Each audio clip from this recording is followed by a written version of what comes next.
శివ పార్వతులేమో ఈ దంపతులనిపించాలి, ప్రతి సంసారంలోనూ మా కథలే వినిపించాలి.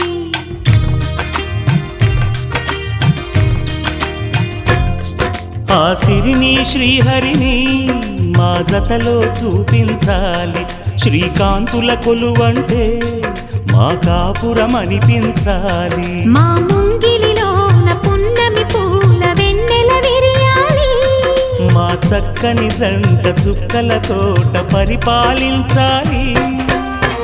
కలలో ఇలలో ఏ కన్నెకి ఇలాంటి పతి రాడనిపించే వరుణ్ణే వరముగా ఇవ్వండి, కని విని ఎరుగని వేడుకతో వివాహం జరిపించాలండి.